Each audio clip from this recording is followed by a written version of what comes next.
दोस्तों, क्लियोपेट्रा का नाम इतिहास में बेहद खूबसूरत मगर रहस्यमयी महिला के रूप में दर्ज है।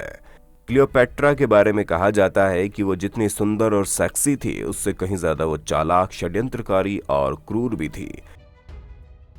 लेकिन शुरू करने से पहले जो नए दर्शक हैं वो हमारे चैनल को सब्सक्राइब जरूर करें और बगल में दी गई घंटी को जरूर दबाएं ताकि आगे आप देख सकें हमारे वीडियो सबसे पहले। उसके कई पुरुषों से शारीरिक संबंध थे। वो अपने मुंह पाश में बांधकर उनको ठिकाने लगा देती थी। क्लियोपेट्रा के बारे में सबसे खौफनाक बात यह है कि उसने सांप से खुद को अपने वक्षस्थल पर कटवाकर आत्महत्या कर ली थी, जबकि कुछ लोगों का मानना है कि क्लियोपेट्रा की मौत किसी नशीली चीज के सेवन से हुई थी। आप जानकर हैरान होंगे कि रोम की 3 ताकतों में से एक क्लियोपेट्रा भी थी। ये 3 ताकतवर पुरुषों की प्रतिद्वंदी थी: जूलियस सीजर, मार्क एंथोनी और ऑक्टेवियन।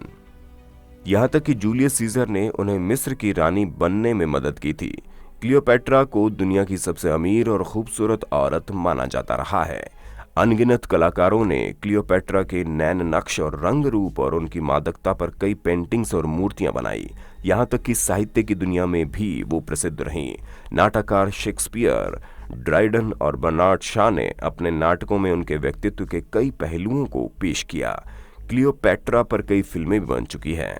क्लियोपेट्रा को 5 भाषाएं आती थी। वो एक चतुर नेता थी जो जल्द किसी से जुड़कर उसके सारे राज जान लेती थी और इसी वजह से उसका सैकड़ों पुरुषों से संबंध था। अपनी हुकूमत और अपने अस्तित्व को बचाने के लिए क्लियोपेट्रा को काफी कुछ करना पड़ा, जो रोचक है। क्लियोपेट्रा ने 51 ईसा पूर्व से 30 ईसा पूर्व तक मिस्र पर शासन किया। वो मिस्र पर शासन करने वाली अंतिम फराओ थी। क्लियोपेट्रा 17 की थी तभी उनके पिता की मृत्यु हो गई। एक बात जग प्रसिद्ध है कि जूलियस सीजर ने जब क्लियोपेट्रा को देखा तो वो उसकी सुंदरता और मादक आंखों का दीवाना हो गया था।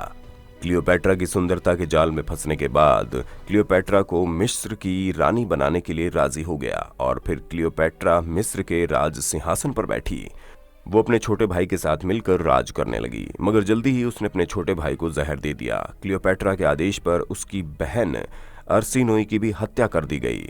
माना जाता है कि क्लियोपेट्रा को रोमन सम्राट जूलियस सीजर की रखैल समझा जाता था।